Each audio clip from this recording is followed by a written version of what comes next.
और फाइनली पता चलेगा। पिछले चैप्टर्स में ऐसे कई लोगों को देखा जिनका हृदय परिवर्तन हुआ है। अब ये हृदय परिवर्तन के कई कारण हो सकते हैं जिनके बारे में हम आगे बात करेंगे भी, लेकिन अमूमन इस हृदय परिवर्तन का एक मुख्य कारण होता है जो जनसाधारण में देखा जाता है, और वो कारण है फैक्ट्स का पता लगना। जैसे जैसे आपकी नॉलेज या इंफॉर्मेशन बढ़ती है वैसे वैसे आपके प्रेजुडिस या पूर्वग्रह दूर होते जाते हैं और आपके विचार पहले से बदल जाते हैं on the basis of information. तो इस काम में मीडिया से बदल जाते हैं on the basis of information. तो इस काम में मीडिया और विपक्षी सरकारों की जो रिपोर्ट्स होती है ना, उनकी बड़ी अहम भूमिका होती है। इसको ना कुछ एग्जाम्पल्स से समझते हैं। 2001 में केशुभाई पटेल को मुख्यमंत्री के पद से हटाने के बाद मोदी को गुजरात की कमान सौंपी गई। सत्ता संभालने के लगभग 5 महीने के बाद ही गोधरा रेल हादसा हो जाता है जिसमें कई हिंदू कार सेवक भस्म हो जाते हैं। इसके ठीक बाद फरवरी 2002 में ही गुजरात में सांप्रदायिक हिंसा भड़क उठती है। मोदी पर आरोप लगे कि वो इस हिंसा को रोक नहीं पाए और उन्होंने अपने कर्तव्य का निर्वहन नहीं किया। चौंकाने वाली बात यह थी कि के चंद महीनों के बाद ही जब दिसंबर 2002 में विधानसभा के चुनाव हुए तो मोदी ने जीत दर्ज की और वहां पर सबसे अधिक लाभ उन्हें उन क्षेत्रों में हुआ जो दो से सबसे अधिक प्रभावित थे। यही बात 2012 में फिर से सामने आई। सुप्रीम कोर्ट द्वारा नियुक्त अदालत के सलाहकार राजू रामचंद्रन ने कहा, मोदी के विरुद्ध आईपीसी 153A1 के अंतर्गत धर्म के आधार पर वैमनस्य को बढ़ावा देने का मामला बनता है, पर मोदी के विरुद्ध कोई प्रमाण नहीं मिला। अब वहां से सीधा चलते हैं 2015 में। अब तक मोदी भारत के प्रधानमंत्री बन चुके थे और ओबामा उस समय यूएसए के राष्ट्रपति थे। जनवरी 2000 plus Modi said in an interview कि जब ये सब दंगे हो रहे थे तो he wrote to other state governments कि हमारे पास लॉ एंड ऑर्डर की प्रॉब्लम है, वी हैव लेस, मतलब जो सिचुएशन है it is so out of control कि हमारा जितना भी पुलिस फोर्स है वो उसको काबू में नहीं कर सकता है, तो सेंड योर फोर्सेस। और जो राजस्थान में और जो एडजॉइनिंग स्टेट्स थे, they had Congress government at that time and they all refused. So there is a paper work, there is inter office communication for this fact established already. So ये सारे evidences वहाँ पे प्रेजेंट किए गए थे। So it proved that Modi did what all he could do, तभी उनके खिलाफ केस कोई बन नहीं पाया।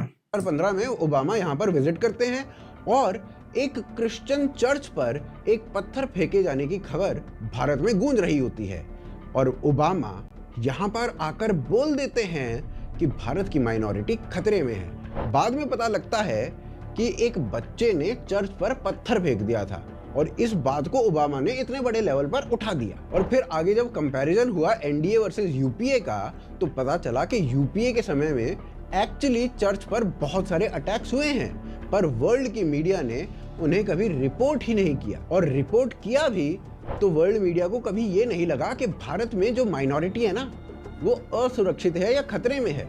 28 सितंबर 2015 को दादरी में अखलाक वाली घटना हुई जिसमें बताया गया कि अखलाक को बीफ होने के कारण समाप्त किया गया है, और मिड अक्टूबर आते आते 13 राइटर्स ने अपने अवार्ड्स वापस कर दिए थे क्योंकि भारत में इंटॉलरेंस बढ़ चुकी थी। फिर 2016 में इंडिया स्पेंड नाम की एक संस्था एक पूरा ट्रैकर बनाती है जिसे हेट क्राइम वॉच कहा जाता है। इस ट्रैकर में 2009 के बाद हुए अखलाक जैसे इंसिडेंट्स को डॉक्यूमेंट किया जाता है। 2009 से 2015 तक के ये इंसिडेंट्स गूगल करके निकाले गए थे और नवंबर 2018 तक इस संस्था ने ऐसे 300 से अधिक इंसिडेंट्स को नोट करके कंक्लूड ये किया कि 90% से अधिक ऐसी घटनाएं नरेंद्र मोदी के आने के बाद हुई हैं। पर इसकी असलियत ये थी कि इंडिया स्पेंड ने अपना ये डेटा 2019 के चुनावों के बाद खत्म कर लिया और माफी मांग ली कि नहीं उसमें बहुत सारी गलतियां थी। अब देखते हैं कि आखिर इन लोगों का नैरेटिव बदला कैसे। तो एक ना कहावत है, हाथ कंगन को आरसी क्या और पढ़े लिखे को फारसी क्या। मतलब जब लोगों ने ग्राउंड रियलिटी का सर्वे किया तो पता चला कि जो भी उनको पता है उन बातों का कोई बेस ही नहीं है। आइए इस बात को ना कुछ एग्जाम्पल से समझते हैं। देश में बताया जाता है कि मुसलमानों पर अत्याचार हो रहा है, पर क्या ऐसा सही में है? भारत के माइनॉरिटी कमीशन ने 2014 से 2019 के बीच में 22,000 करोड़ रुपए माइनॉरिटी के वेलफेयर के लिए खर्चा किया। इसी पीरियड में 3.2 करोड़ स्कॉलरशिप्स दी गई और उसका जो लार्जेस्ट पाई था ना वो देश के मुसलमानों को गया। सिविल सर्विसेज में मुस्लिम कम्युनिटी का रिप्रेजेंटेशन भारत की स्वतंत्रता से 2016 तक प्रतिवर्ष 2.5% के आसपास रहता था और 2016 से लगातार प्रतिवर्ष 5% है। 2014 तक मात्र 4% मुसलमान सरकारी नौकरी में थे। आज वो संख्या बढ़कर 10% हो गई है। 2017 में कंपैरिजन किया गया था यूपीएससी के रिटन एग्जाम और इंटरव्यू स्टेज का, जिससे ये ज्ञात हुआ कि इंटरव्यू स्टेज में सेकंड लार्जेस्ट कम्युनिटी के लोगों को 13 नंबर अधिक दिए गए हैं बाकी सभी कम्युनिटीज के कंपैरिजन में। सरकार गरीब लोगों के लिए घर बनवाती है।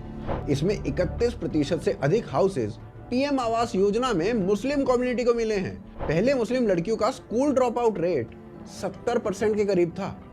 2014 के बाद ये गिरकर मात्र There is a certain section in the right wing who calls Modi Maulana Modi because of all these schemes जो इतना सारा फ़ायदा, इतने सारा changes मुस्लिम कम्युनिटी में देखने को मिला है. Not just a change, a cultural change like school dropout rate कम हो गए हैं, all these things, but also the financial aid that is being given. That is also disproportionately large for Muslims as compared to other communities. 30% रह गया है। कुछ अन्य लोगों ने भी मोदी या मोदी सरकार के विरुद्ध इस प्रकार के नैरेटिव बनाने वाले लोगों का ना भांडाफोड़ किया है, जैसे न्यूज रिपोर्टर और सोशल मीडिया इन्फ्लुएंसर शुभंकर मिश्रा। इन्होंने इस बात पर कुछ ये कहा, सुनिए।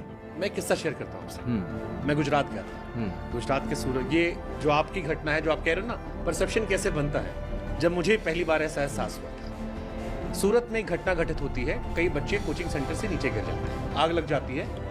अभी 2-3 साल हाँ, मैंने वीडियो देखा। मैं और उत्तराखंड के राज्यपाल साहब जो है उस टाइम मेरे साथ काम करते थे चैनल, तो हम दोनों रिपोर्टिंग करने गए। तो बहुत ही भयावह वीडियो आए थे, बच्चियाँ ऊपर से कूद रही थी जान बचाने। बहुत ही दुखद घटना थी। हम गए वहाँ, 2 दिन रिपोर्टिंग की हमने।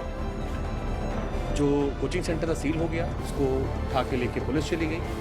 2 दिन बाद देश के एक बड़े नेता का अहमदाबाद में शो था।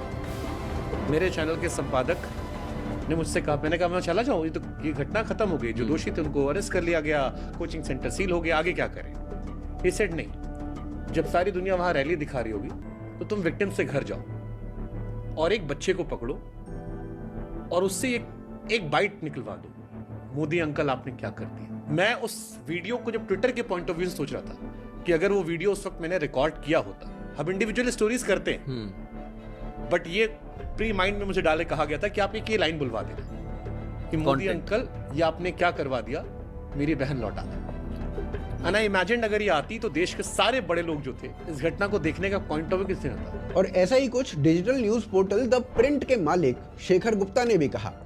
उन्होंने कहा कि पत्रकारों ने जानबूझकर सरकार की विभिन्न योजनाओं से लोगों को मिलने वाले फायदों को नजरअंदाज करके अफवाहों को फैलाया। देखिए, अक्सर ना ऐसा कहा जाता है कि आप किसी व्यक्ति को मार सकते हो पर उसकी विचारधारा को नहीं मार सकते। अब अगर ये बात सच है तो क्या ऐसे में लोगों की मेंटालिटी में चेंज वास्तव में हुआ है या ये केवल छलावा है या फिर केवल कुछ दिनों का नशा? आइए इसको ना अगले अध्याय में ढंग से समझते हैं। देखिए, समय के साथ बदलाव आना ये प्रकृति की निशानी है, लेकिन जब ये बदलाव किसी की विचारधारा में आता है तब हमारा मस्तिष्क ये सोचने लगता है कि आखिरकार ऐसा क्या हुआ होगा जो इतना बड़ा Because there is a saying that people usually don't change. जो चोर है वो चोरी करेगा, जो चीटर है वो चीट करेगा। तो एक चेंज, एक्चुअल चेंज आ जाना इज वेरी रेयर। परिवर्तन आ गया। विचारधाराएं तब बदलती हैं जब मनुष्य के दिमाग में जो इन्फॉर्मेशन थी किसी विषय के ऊपर वो अपडेट हो जाती है री इन्फॉर्मेशन से। वो इन्फॉर्मेशन जो मीडिया में नहीं है पर धरातल पर अवश्य है।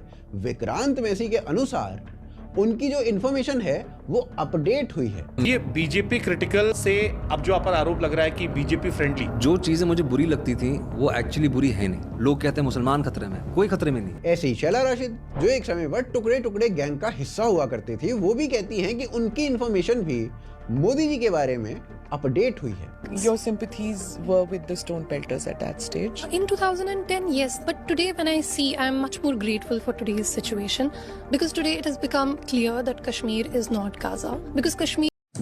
She also said one more thing which makes sense to me is that when she was in college, she was living inside an echo chamber. जहाँ पे ये भी कुछ, there was nobody to challenge there ideology. जो एक बात बंदा बोलता था सब उससे एग्री कर जाते थे और उसको ऐड करते थे और बढ़ाते थे। तो as long as you don't have people around you who are of differing point of view and they don't challenge your point of view, you will just continue to live inside that echo chamber. So once she got out of college, she met other people, she got to know other point of views, she got to know other information, and then her own point of view changed. So that progression actually makes sense. Kashmir was just involved in this back and forth of protests and, sporadic incidents of insurgency, infiltration, all of those things. Somebody needed to break the ice, and for that I would like to credit the present government, especially the Prime Minister, the Home Minister. They've ensured a political solution to it, which is, I would say, bloodless. ये विक्रांत और शैला राशिद का अपना अपना version है उनके अपने अपने शब्दों में, पर जो ये बोल रहे हैं ये उनके मन मस्तिष्क में भी है या फिर नहीं, ये ना कोई नहीं बता सकता। विक्रांत मैसी की फिल्म आ रही है, गोधरा कांड के ऊपर वो फिल्म है, और शैला राशिद की भी पुस्तक राज्यपाल लॉन्च कर रहे थे। तो हो सकता है ये चेंज अपना लाभ देखते हुए भी किया गया हो, लेकिन ये चेंज अच्छा है। हिंदू अपनी आइडेंटिटी के लिए, अपने मंदिरों को पाने के लिए लड़ रहा है, और उस लड़ाई के लिए कोई भी समर्थन अच्छा है। हृदय परिवर्तन होना कोई बहुत बड़ी बात नहीं है, हो जाता है।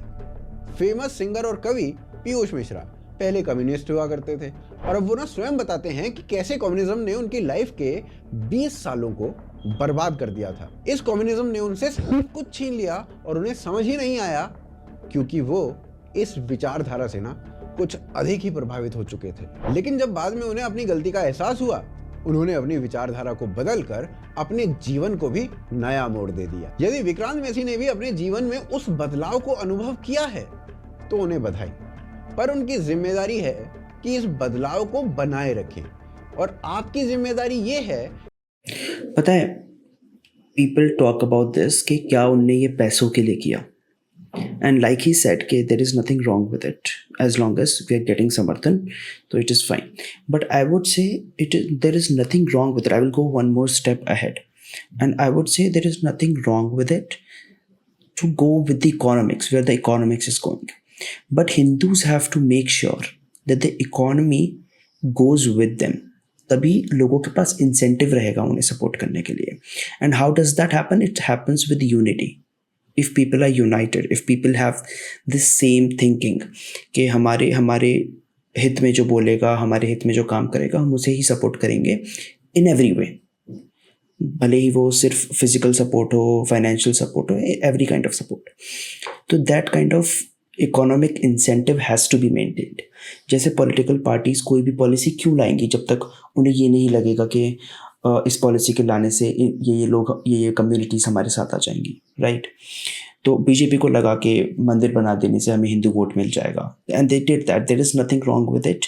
We just have to make sure कि that we have certain clout so that incentive stays with us कि हमारे पास वो power है to change to influence policy decisions, to influence these change of minds.